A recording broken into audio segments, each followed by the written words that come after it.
Como os irmãos estão percebendo aqui, o autor continua a falar de Moisés.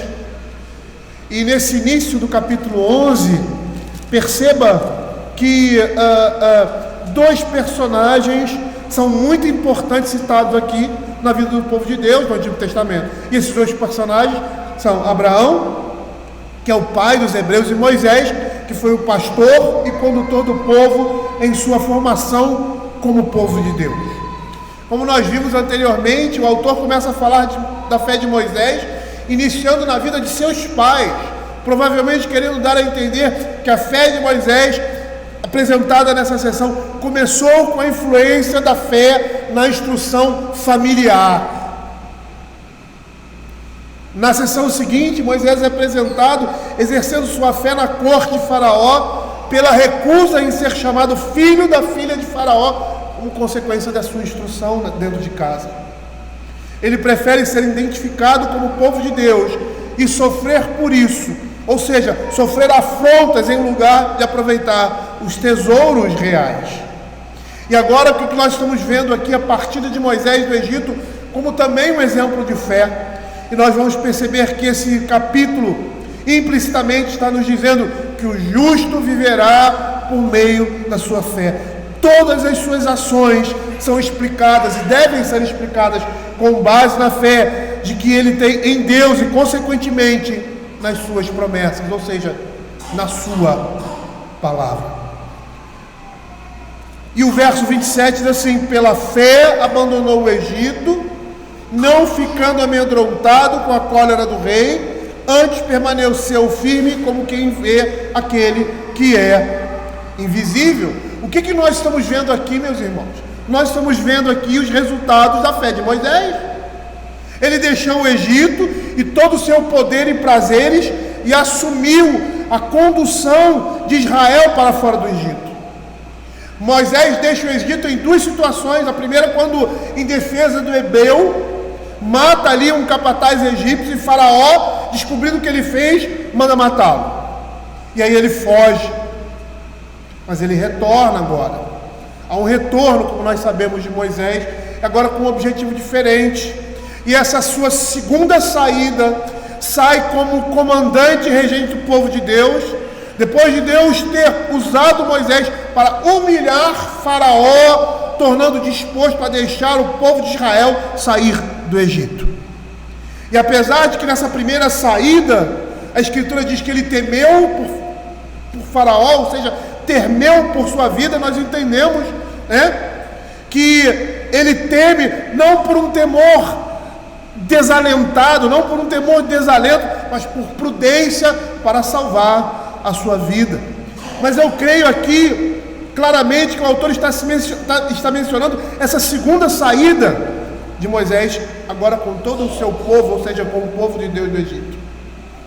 Moisés aqui eleva a sua fé acima do medo da ira de Faraó, embora soubesse que era grande a fúria do rei contra ele. Isso é muito notório lá em Êxodo capítulo 10, verso 28, na nona praga, quando ele diz assim: diz pois Faraó a Moisés: retira-te de mim e guarda-te que não mais vejam o meu rosto, porque no dia em que vires o meu rosto, morrerás. E aí nós vemos Faraó marchando adiante de um grande exército para perseguir Moisés e o povo quando esses deixam o Egito.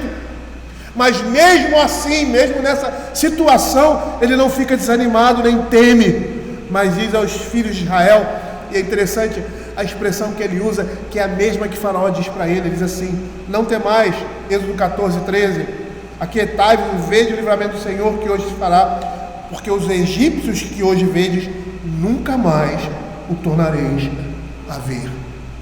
O Senhor pelejará e vós vos calareis.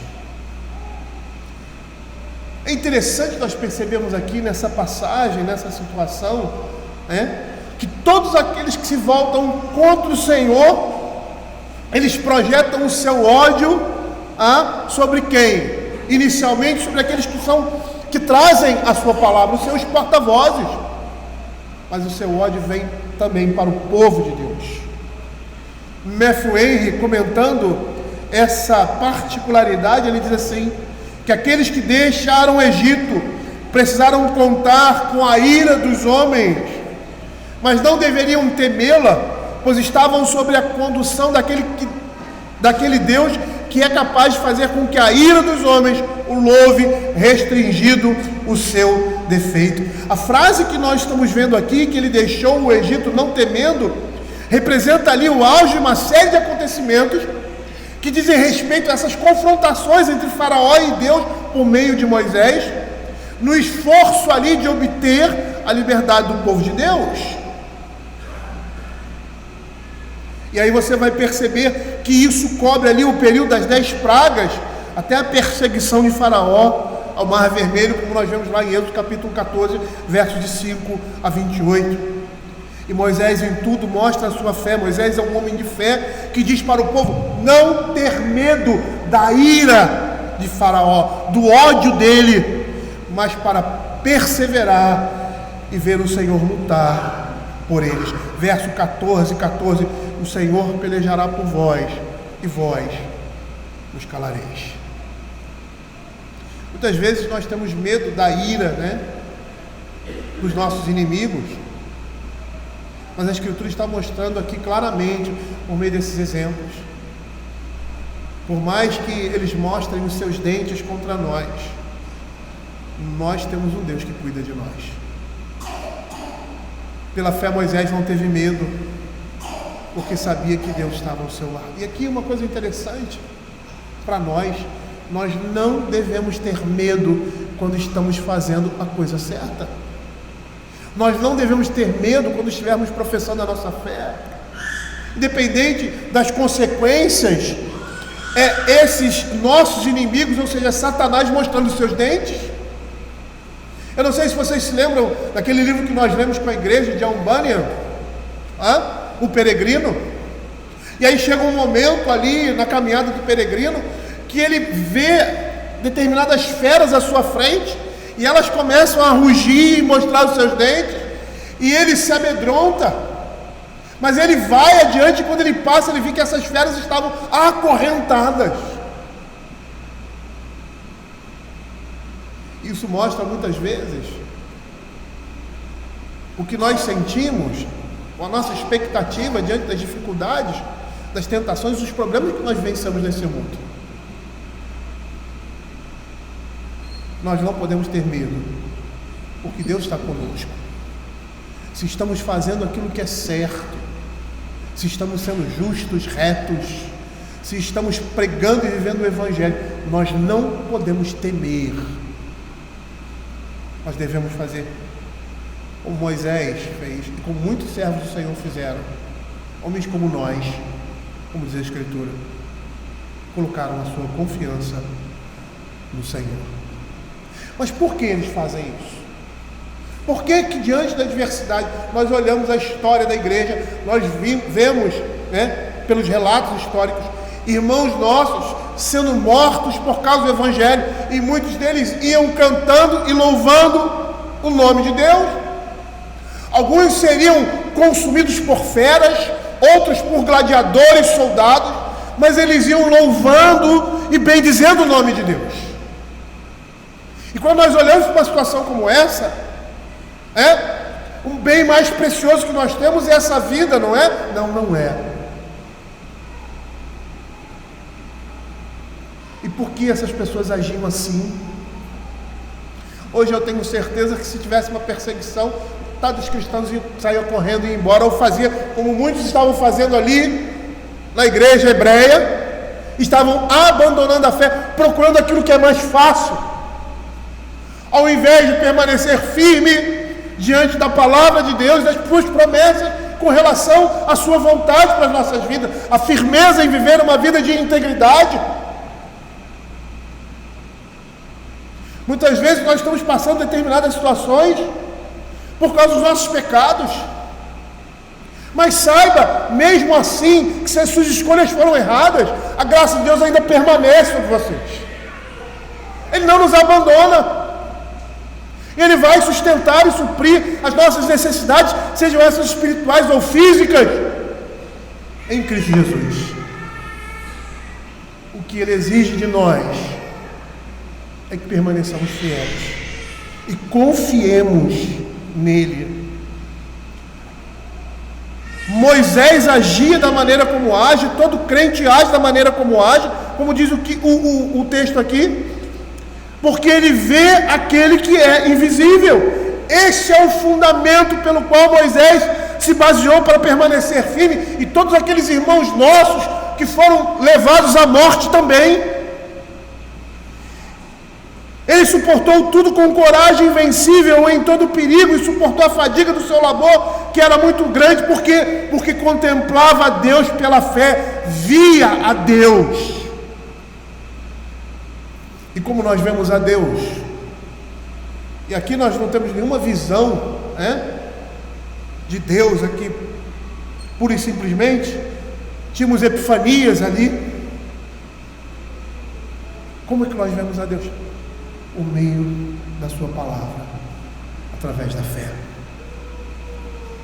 Por isso ele vai começar o capítulo 11 dizendo que a fé é a certeza das coisas que esperam e a convicção dos fatos que não se veem.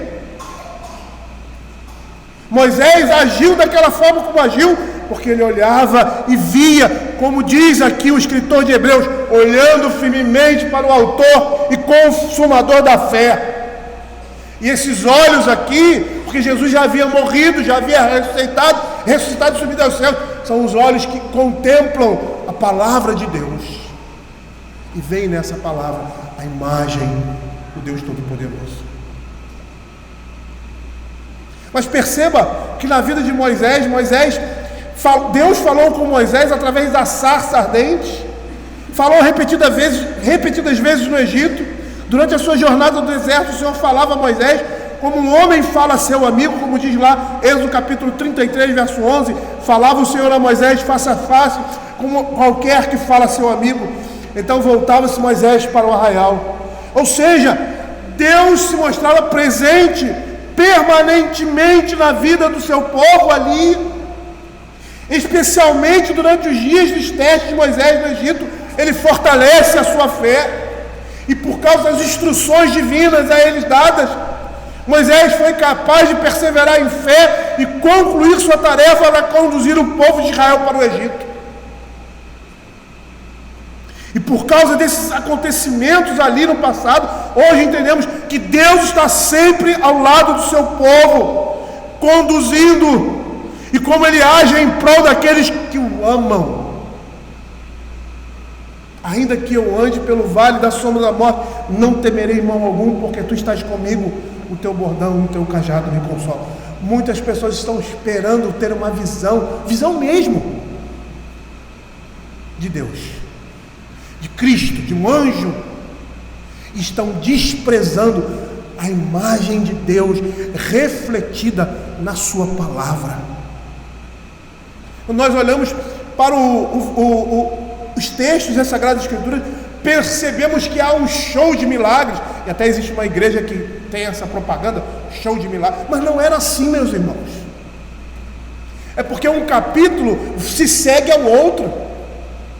Mas esses homens escreveram essas histórias depois que elas depois que elas se concretizaram. Às vezes de um capítulo para o outro ali existem anos, ou dezenas de anos, como no livro de Atos. E nós pensamos que era um show de milagres, e aí queremos basear a nossa vida através disso, e não estamos vendo o que realmente a Escritura está nos mostrando e nos dizendo, por meio dessas coisas que aconteceram no passado, mas que hoje não mais acontecem como acontecia no passado, porque a palavra de Deus nos foi dada. Não há necessidade mais de visões, não há necessidade mais de ouvirmos a voz de Deus, porque Deus está gritando todos os dias, tanto na hora de dormir quanto na hora de acordar, ali do lado da nossa cabeceira, naquele livrinho preto, a sua palavra.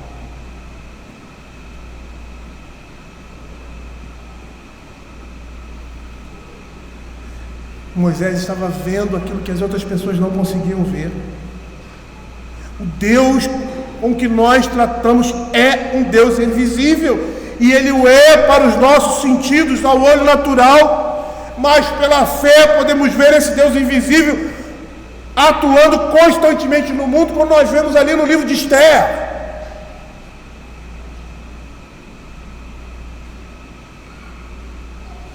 Menção de um poder de Deus agindo, coisas sobrenaturais acontecendo, nada disso. A providência de Deus conduzindo todas as coisas.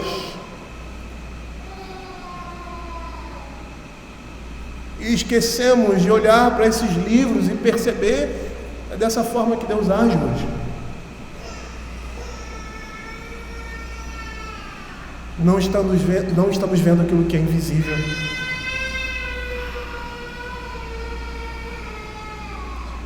Nós, apesar de não vermos com os nossos olhos, apesar de não termos essas coisas que tiveram no passado, e elas tiveram um propósito, um momento específico para acontecer, da forma como aconteceram, para que nós pudéssemos lançar a confiança em Deus, por meio da fé. Muitos daqueles israelitas se perderam e viram. Hoje à noite nós vamos falar sobre fé também, seguindo o texto de Marcos. E pessoas contemplaram a ressurreição de Lázaro, da filha de Jairo, e não creram. Não creram.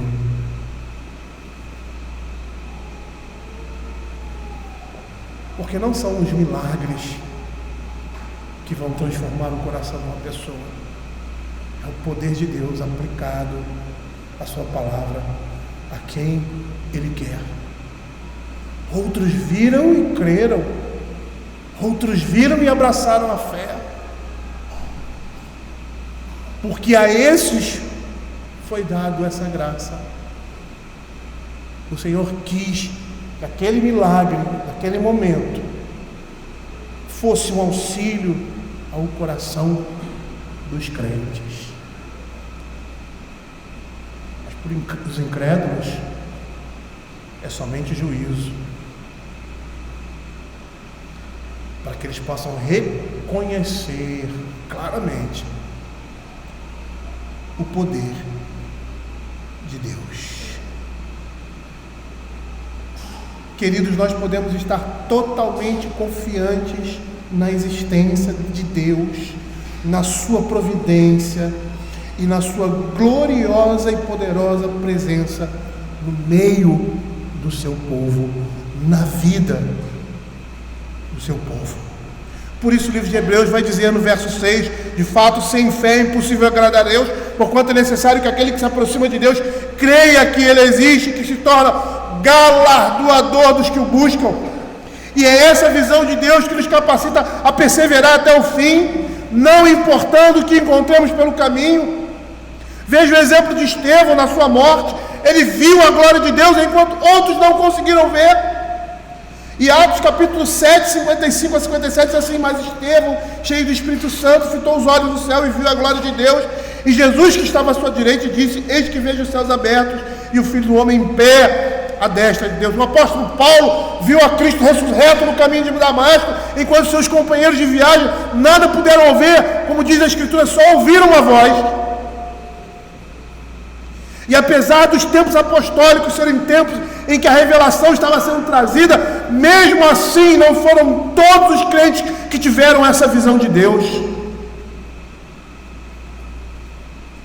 mas todos eles, todos os crentes contemplam em todas as épocas uma visão de Deus por meio da sua palavra. Enquanto outras pessoas não conseguem perceber como Deus está tão presente, tão atuante, como era no passado. Os crentes veem aquilo que o mundo não consegue enxergar. Eu me lembro um texto de Isaías, capítulo 64, verso 4, que diz assim: porque desde a antiguidade não se viu, nem com ouvidos se percebeu, nem com olhos se viu Deus, além de ti, que trabalha para aquele que nele espera. É nessa visão de Deus, das Sagradas Escrituras, que hoje nos sustentamos e sustentamos a nossa fé, pois por meio das Escrituras, o Deus do passado se revela hoje, fala hoje na sua palavra e mostra o seu poder nas nossas vidas. E assim nós cremos que Ele está presente hoje, atuante, fazendo com que todas as coisas concorram para a sua vontade, com a sua direção que nos é dada pela sua palavra. São essas coisas que sustentam a nossa fé e a nossa perseverança diária. Os crentes ali, hebreus, deveriam perceber que Deus estava ao seu lado, mesmo que visões e aparições não ocorressem. Deus estava com eles e os fazia perseverar, apesar da perseguição. Como nós vemos claramente ali no capítulo 10, era um espetáculo para o mundo, como diz a Escritura. E é isso que nós devemos perceber também, queridos. Em meio às nossas dificuldades, é uma música que nós cantamos, né? Em meio às nossas fraquezas, nós precisamos perceber que Deus está presente nas nossas vidas.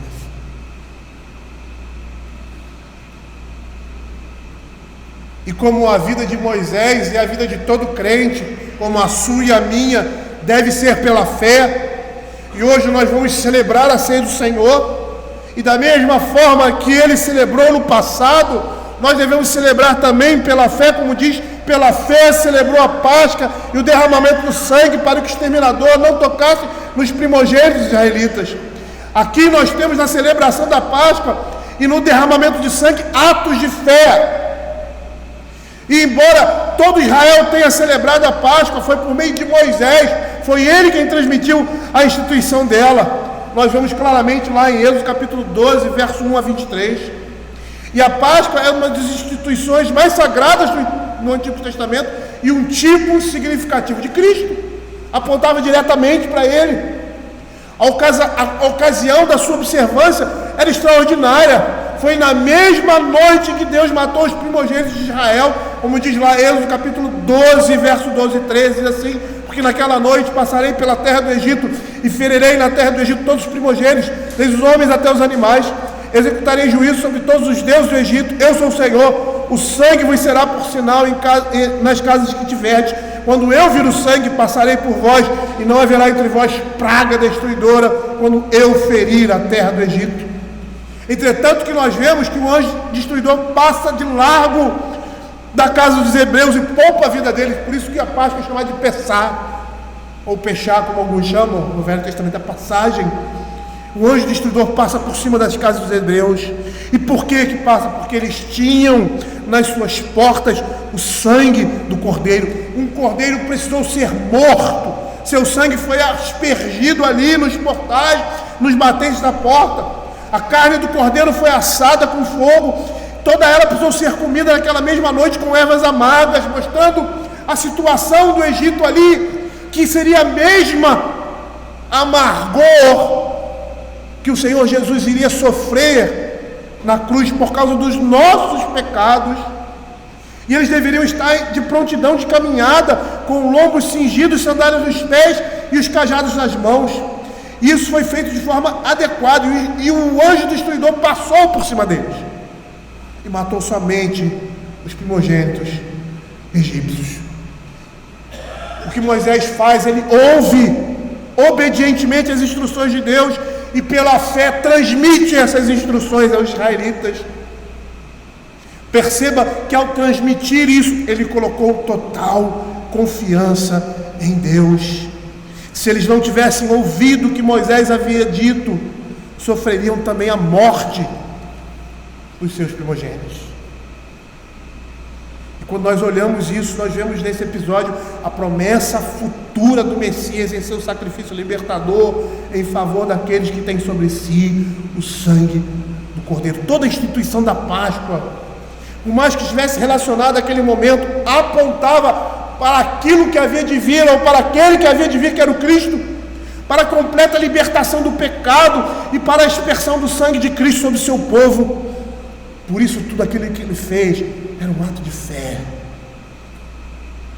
Ele cria que as coisas iriam acontecer como Deus assim disse. E foi assim que aconteceu. Matthew Henry faz o seguinte comentário em relação à Páscoa, comparando com o sacrifício de Cristo. Ele diz assim: Cristo é o Cordeiro, Ele é a nossa Páscoa, Ele foi sacrificado por nós, o seu sangue precisou ser aspergido, precisou ser aplicado àqueles que foram salvos por Ele, foi aplicado de forma eficaz somente aos israelitas, o povo escolhido de Deus. Não é devido à nossa justiça inerente ou às nossas melhores realizações que somos salvos da ira de Deus, mas ao sangue de Cristo e à sua justiça imputada. Se alguma família dos israelitas tivesse negligenciado a aspersão desse sangue sobre as suas portas, poderia ter passado a noite toda em oração, e o anjo destruidor teria arrombado as portas e matado o seu primogênito. Sempre que esse sangue é aplicado, a alma recebe um Cristo completo pela fé e vive dele. E a consequência disso é que o pecado torna-se amargo para a nossa alma, mesmo quando recebe o perdão e a expiação da parte de Deus.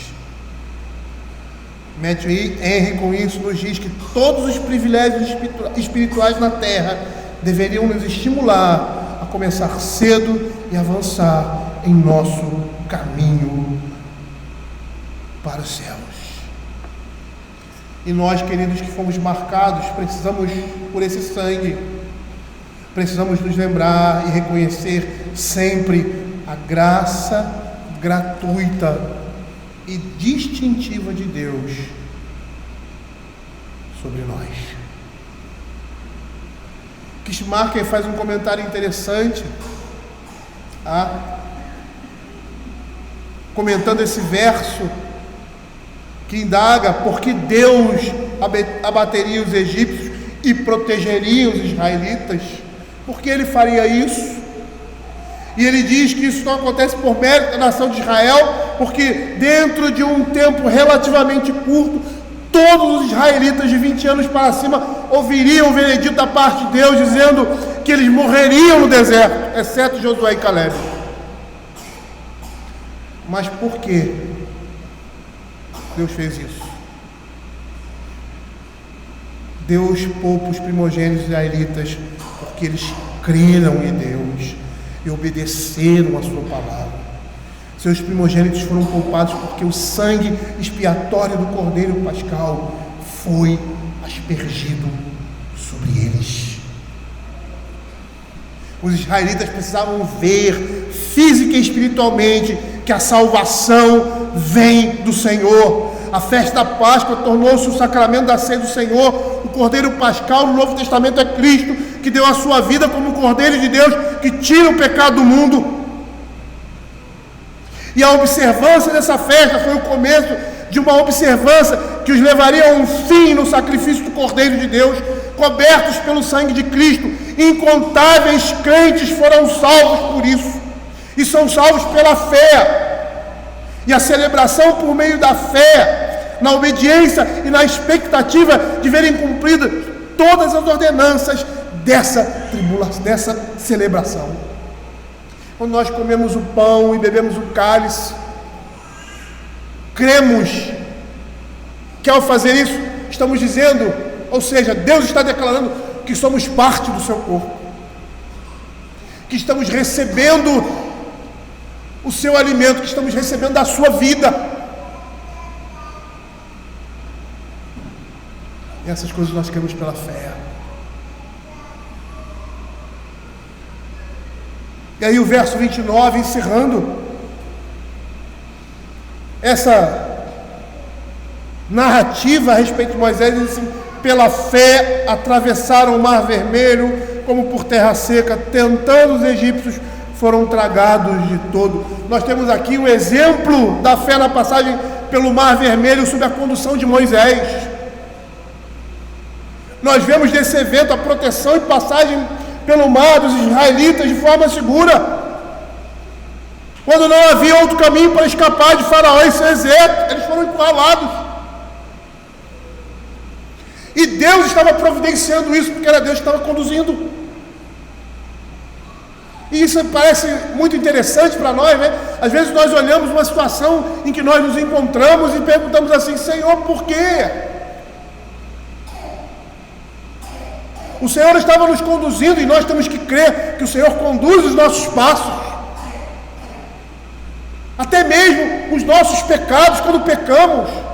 Se somos povo de Deus, o Senhor está conduzindo os nossos passos para um determinado lugar, para que a glória dele seja manifesta, para que o perdão dele se manifeste nas nossas vidas, para que nós possamos olhar para o Senhor e reconhecer os nossos pecados, para que possamos reavaliar a nossa vida e voltar atrás naquilo que estávamos fazendo e deixamos inicialmente o caminho. E aí nós vemos nesse evento a proteção e a passagem pelo mar, e eles passam de forma segura. O perigo ali de Israel era muito grande, um inimigo furioso, com carros e cavaleiros atrás deles, e diante deles o Mar Vermelho, rochas de um lado, montanhas de outro. E por causa disso, a libertação dele foi mais gloriosa, pois pela fé eles passaram pelo Mar Vermelho como em terra seca. Matthew Henry vai dizer que a graça da fé nos ajuda em todos os perigos que encontramos em nosso caminho para o céu. A destruição aqui que nós estamos vendo dos egípcios se dá supostamente tentando seguir o povo de Israel através do Mar Vermelho. Supostamente eles estavam encurralados. E percebam que eles se tornam cegos no seu próprio ódio e não percebem que Deus está contra eles. Por quê? Porque os olhos deles estão cegos, eles estão endurecidos em toda a sua ruína. Eles se afogam. Veja a narrativa de Êxodo, capítulo 14, versos 24 a 25. É assim, o ímpio na sua maldade. Quando Satanás vem perseguir a igreja, e ele persegue por meio de homens, por meio de ideologias, que isso pode levar a uma guerra, a um conflito físico, ou não, eles perdem completamente o sentido. Eles ficam cegos e não percebem que estão caminhando para a sua própria destruição. Diz assim, versos 24 e 25 do capítulo 14 de Êxodo: na vigília da manhã, o Senhor, na coluna de fogo e de nuvem, viu o acampamento dos egípcios e alvorotou o acampamento dos egípcios, emperrou-lhe as rodas dos carros e fez-nos andar dificultosamente. Então disseram os egípcios: fujamos da presença de Israel, porque o Senhor peleja por eles contra os egípcios. E percebam, eles já haviam provado o desagrado de Deus, e mesmo assim continuaram perseguindo e oprimindo o povo de Deus.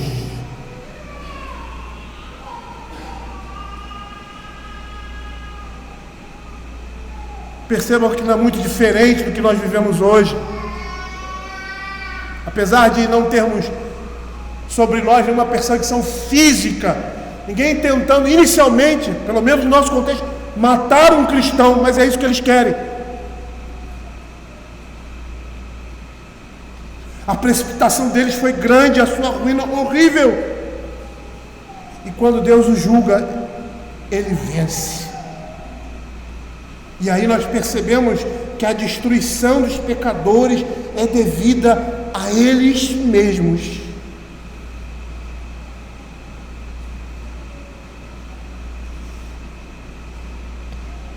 Deus, pela mão de Moisés, livra o seu povo,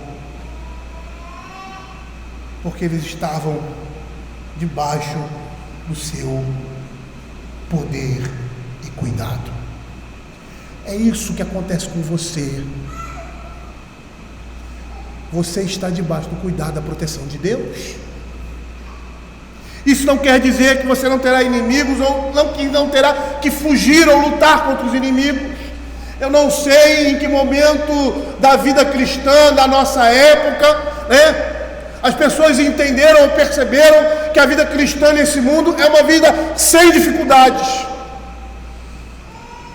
que não existem problemas, dificuldades, até porque o Evangelho gera isso nas nossas vidas.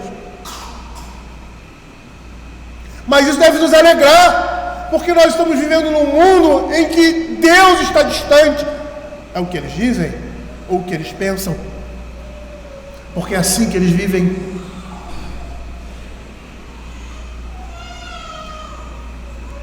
Mas Deus está mais presente do que você imagina. E se você está passando por alguma coisa, meu irmão, seja por pecado seu, e aí consequência do seu pecado, ou seja por tribulação ou dificuldade que essa vida nos impõe, perceba que Deus está com você. Deus está cuidando da sua vida. Se você é verdadeiramente um homem, uma mulher de Deus, um homem que teme ao Senhor, Deus está cuidando de você de forma especial, independente da situação que você se encontra. Independente de você ser uma viúva, uma mulher sem filhos, independente de você ser um homem numa situação precária, onde a sua esposa morreu e você tem 4 filhos para cuidar, independente se você é uma mulher sem marido, por uma viuvez, ou por pecado, ou com o que seja, se você é a pessoa que teme ao Senhor, o Senhor estará cuidando e protegendo você, e você não precisa olhar para o Egito e ter medo, e muito menos querer voltar para ele, porque os prazeres transitórios do pecado, como diz, são transitórios e levam à destruição. Se o quinhão que o Senhor te deu é um quinhão em que você tem poucas lutas e poucos conflitos, agradeça a Deus. Mas se o quinhão que o Senhor deu é como o quinhão de Israel, que tem uma tropa à sua retaguarda e à frente o mar, não tema. O Senhor está contigo. E o propósito dele não é somente livrar a sua vida, porque ele pode não livrar, como diz a Escritura, extinguir a violência do fogo. Outros sofreram escárnios, açoites, foram apedrejados e presos por causa do Evangelho. A sua vida está sendo preservada, a sua vida está sendo guardada para a eternidade. Creia nisso. Creia nisso. E o que aconteceu? Israel expressou sua alegria e felicidade naquele famoso cântico de Moisés depois do seu livramento. Tem até uma música, né? Lançou no mar o cavalo e os seus cavaleiros, porque Deus triunfou gloriosamente. O Senhor é minha força e o meu cântico. É nisso que nós devemos esperar, é nessas coisas que nós devemos colocar no nosso coração. Se a nossa mente, se o nosso corpo está sentindo o peso desse mundo, nós precisamos olhar para a Escritura e colocar o nosso coração em Deus. Isso não é piada, isso não é amortizar uma dor, não, é a realidade da fé em Cristo Jesus. Nós vamos olhar os salmos, nós vamos ver o salmista falando mais de forma depressiva, de forma angustiante, passando por extrema dificuldade, não somente da alma, mas como físico. Nós vemos um homem que confia inteiramente em Deus, apesar de clamar constantemente pelo livramento da sua condição.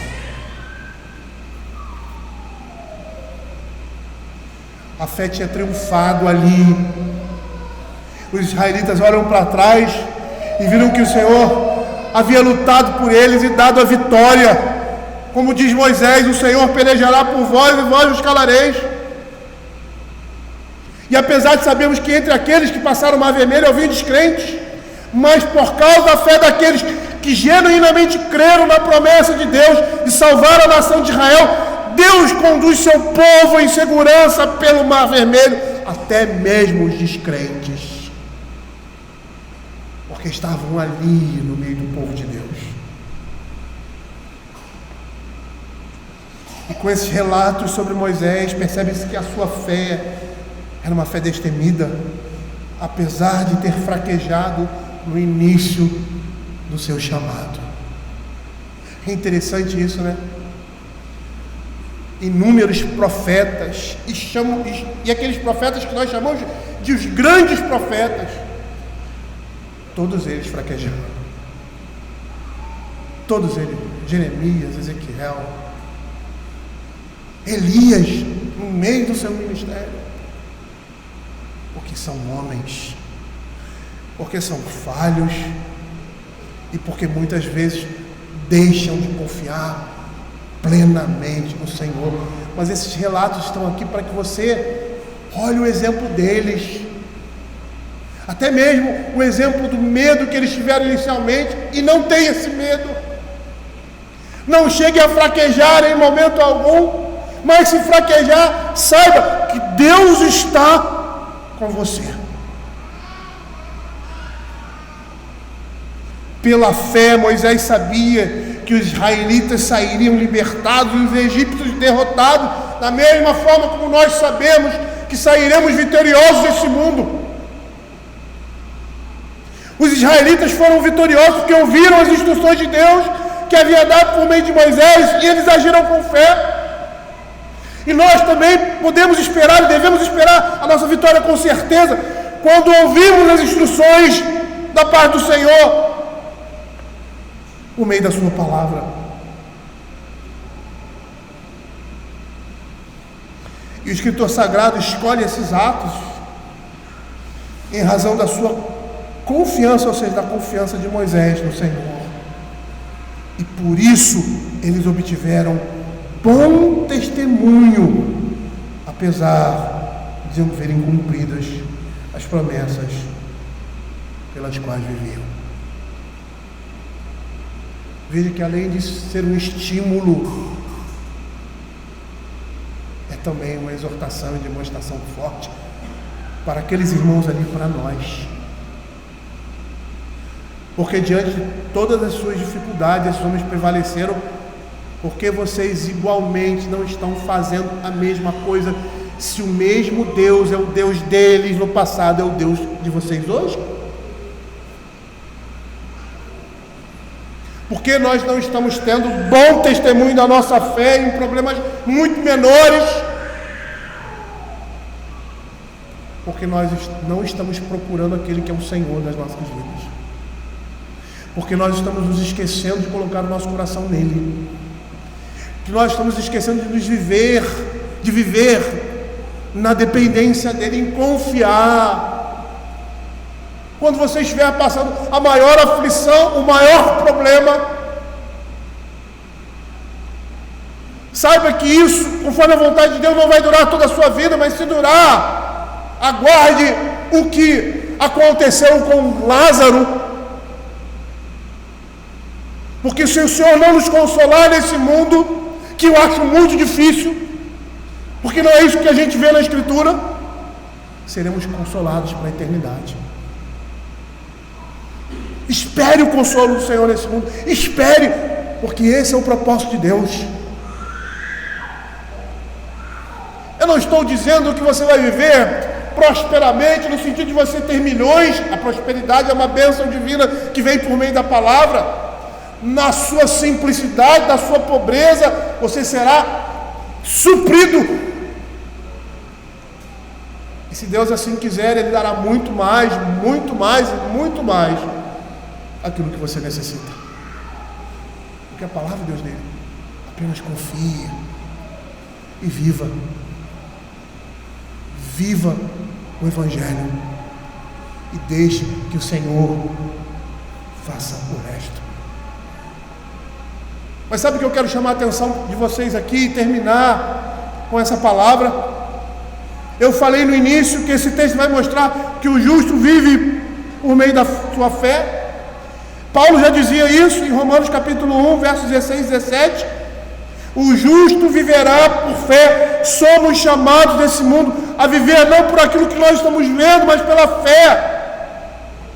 Todos nós devemos lançar a nossa confiança na palavra de Deus e avançar, ou seja, viver na dependência dele.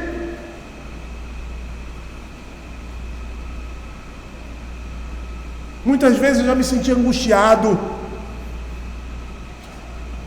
já caí em quadros de depressão, como qualquer outro de vocês.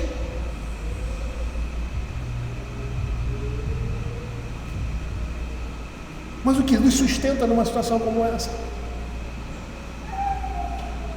Numa situação em que você olha e você não vê saída, e é uma coisa tão interessante que não está acontecendo nada às vezes. O que nos sustenta? O que nos faz passar por essas coisas e suportá-las, glorificando a Deus, olhando os nossos pecados, nos corrigindo? A fé. É simples, a fé. A Escritura diz que a fé é um dom de Deus, e esse dom é dado a todos nós. Alguns têm uma fé maior, outros uma fé menor, mas todos recebem de Deus a fé que foi guardada e preservada e dada aos santos. Todos nós temos as mesmas capacidades, tanto de cairmos quanto de prosseguirmos firme. E essa capacidade de prosseguir firme, ela vem exclusivamente de Deus, não de nós. Os salmos são lamentos de um homem aflito, de um homem desesperado, mas de um homem que coloca as suas lágrimas, as suas dores na mão daquele que é o seu Pai, que é o seu pastor, e que está com todas essas coisas, cuidando e tratando de cada ferida da nossa alma.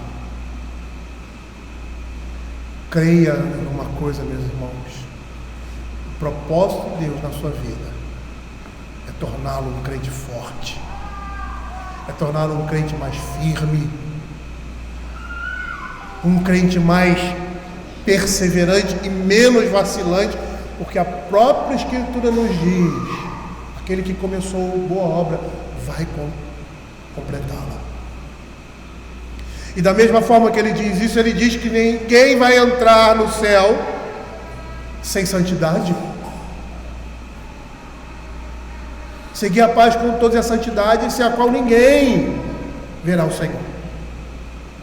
O Senhor está trabalhando na sua alma, para que naquele dia que você chegue, seja o dia da sua morte, seja o dia em que o Senhor vier buscar a sua igreja. Nós vamos falar sobre isso provavelmente hoje ou no próximo domingo também. Você esteja preparado para recebê-lo e perceber que a sua vida depende exclusivamente da graça de Deus, e ir atrás dela, porque você já tem. Vamos orar.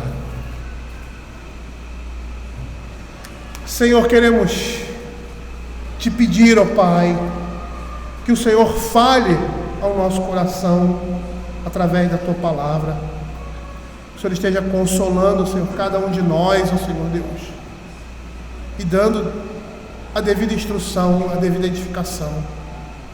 É o que nós pedimos, em nome de Jesus. Amém.